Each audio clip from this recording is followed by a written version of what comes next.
Okay, welcome back. Chapter 4. Uh, Fred, the stepdad from hell. Here's the quote: "Forgiveness liberates the soul. It removes fear. That is why it is such a powerful weapon." Nelson Mandela. Childhood should be a time for fun, freedom, and feeling safe. But for a lot of guys who grew up without a dad, it wasn't always that simple. Some of you might have dealt with things no kid should ever have to face, like physical abuse. In this chapter, we're going to dig into that, how that kind of trauma can mess with your life, and more importantly, how you can start healing from it. It's time to take back your self worth and figure out how to move forward stronger than ever. This one's going to be tough. I was 7 years old when my mom married this guy. He was tall with bushy brown hair and wore thick brown glasses like some serial killers wore in the 80s. He played the guitar in a band and had dreams of making it big. Most of the time, he was out of work or couldn't hold a job because of his drinking and temper. He had no problem telling a boss to fuck off. This is the guy my mom fell in love with. I'm sure he was super nice to her during their courting period, but the man was total hell for a young kid who wasn't his own. I hated riding my bike home from school and seeing his yellow Subaru parked in the driveway when I was coming around the bend. My heart would drop to my stomach because I knew that I would be beaten if he found anything wrong with me that particular day. I remember one day when I was about 10 years old, I got into a fight with the boy next door and beat him up. His older sister pushed me and I pushed her back. Fred saw this out of the window and screamed for me, "Get your ass home." I entered the front door and he commenced to beat the holy hell out of me. I was cowering in the corner and he told me, "Now you know what a woman feels like when being beaten." I never forgot that lesson. Fred liked to dip tobacco, and one day he left his dip can on the table next to his chair in the living room. I got home from school and no one was there that day. I'm assuming he had a job at the time or at the bar. My job was to make sure the living room and kitchen were picked up along with washing the dishes before my mom got home. I decided to try some of his dip, but I accidentally swallowed it. I became sicker than a dog. I called my mom to let her know, and all she said was to make sure that the dishes were done. There I was puking my guts out of the trash can and washing the dishes. I hated being in that Subaru of his. I would fall asleep if the sun was shining on me through the windshield as we were driving. I think he must have thought I was lazy because he would then smack me to wake up. DPS, Department of Safety or Child Safety, whatever, was called on us one day because he was hitting me in the car in front of the elementary school, and one of the kids must have seen it.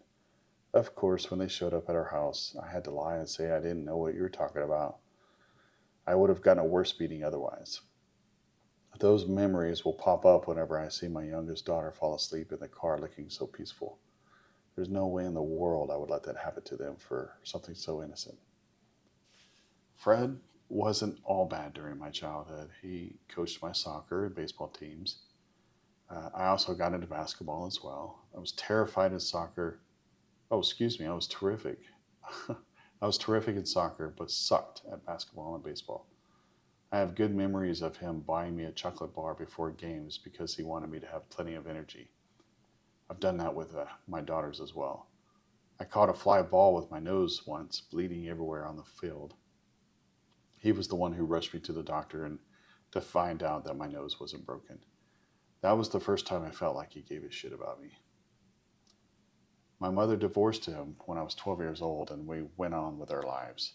I didn't see him for several years until after I graduated from Marine Corps boot camp. I guess I just wanted him to see that I turned out to be somebody and I wasn't scared of him anymore. I had dreams of kicking the shit out of him with sweet revenge. He invited me to his home where we were able to talk. I was 20 years old then, and he was probably about 40. He apologized to me for being such an asshole and admitted his abusing me when I was a kid. I forgave him immediately. We kept in contact for a few years, and I was even able to hire him to play his music at a bar I was managing back then. He would play for a few hours, and I was able to pay him a couple of $100 for his time. I'm not sure if he needed the money or if he just wanted to hang out for our lost time. Either way, I was happy that we were on even footing. He died a few years ago from cancer. He had been a lifelong smoker. It had been many years since I had spoken with him. I had been raising a family and lost touch. I was able to text him the happy memories I had, and even explain some of the lessons he taught me that I was now teaching my kids, like the chocolate bar before games. Forgiveness is a powerful ally. I know it's easier to hate the person who injured you and never speak to that person again. However, you're just giving that person power over you. You've rented headspace to this person for years, and I bet that person hasn't even thought of you hardly at all. If they do have some guilt, then I'm sure they would have reached out to you. I understand Fred now that I'm an adult. Here he is, he's 27 years old, and he is forced to let his dream of being a paid musician go because he fell in love with a woman who had a kid with another man. Yes, there are men out there who would be happy to help raise that kid as their own, but that's not typical. Think about it. Every time that guy sees the kid, it is a reminder that his woman had sex and a child with another man. It takes a strong man to have control over his emotions to be able to handle that. In addition, the stepdad has no real power. The first time they try to discipline the kid, the mother will most likely step in to defend her child. It emasculates the man and renders him impotent when trying to raise a family. The mother will want the money he has to bring to the table, but that's it. He has no other votes. Fred, along with many stepfathers in this situation, act out in frustration. If they don't have power and they have a temper, they won't be able to hold a job. From feeling like a loser, they turn to drinking or other vices. They can't take it out on their partner, not if they want to get laid. So who's the closest? The innocent child gets the full burden. I wasn't that innocent. I was scared. He'd ask me a question, and I would ask, what? Or, huh? Like I was a dumbass. He was unable to communicate with me because I wasn't his blood, and we didn't have anything in common. My mom once even made me kiss the man goodnight. I was repulsed, and I think he was confused. Ladies, when you are thinking of marrying a man and you have children, that man has to be approved by everyone in the household, or you will be driving a wedge between your spouse and your children. I've seen it in so many situations, it's almost laughable. Stepdads, you marry and fall in love with the whole family, not just the girls. Forgiveness is the key. Understand the impact of physical abuse. Physical abuse doesn't just leave bruises, it cuts way deeper, leaving emotional scars that stick with you for years, sometimes even to adulthood. Whether the abuse came from a parent, caregiver, or someone else in authority, it shatters your sense of safety, trust, and self-worth. The effects ripple through everything, your relationships, how you see yourself, and how confident you feel moving through life. You need to own your experience. The first step to healing is taking ownership of your past.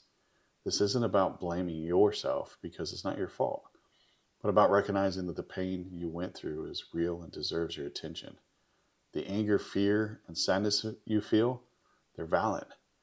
Don't push them down or act like they don't matter. Owning it doesn't mean it's your fault. It just means you're in charge of what happens next. Find ways to cope. Therapy is huge, but you'll also need some tools to handle the day-to-day. Mindfulness, like meditation or deep breathing, can help you uh, ground when you start feeling anxiety or anger tries to take over. Creative outlets like art, music, writing can also be great ways to let out what you're feeling. For me, I like to sit in a pitch black room with noise canceling headphones and just listen to my inner voice. Not the one that's always talking in your head, the one that answers when I really listen. That voice will guide you. Set boundaries and take care of yourself. Reclaiming your power starts with setting boundaries. You need to protect yourself from getting hurt again. Maybe you're still in a situation where you can't do that yet. Maybe you're too young or you're stuck at home, but know that this will pass. In the meantime, focus on taking care of yourself. For me, I hit the gym hard. Sweating it out helps me process my emotions through actions. Find something that works for you, whether it's exercise, being in nature, or spending time with people who have your back. Self-care has to be your priority. Turn your pain into strength. What happened to you doesn't define you. The hardest steel is forged in fire, and you're no different. Your experiences have shaped you, they don't limit you. You can find strength in what you've survived and use that to build wisdom, empathy, and a better future for yourself. Final thoughts. Healing from physical abuse takes courage, patience, and a lot of self compassion. By acknowledging your past, getting the support you need, finding ways to cope, set those boundaries, and turn your pain into strength, you can take back your self worth and move toward real healing. Remember, your past doesn't define you. What matters is the strength and resilience you show in overcoming it.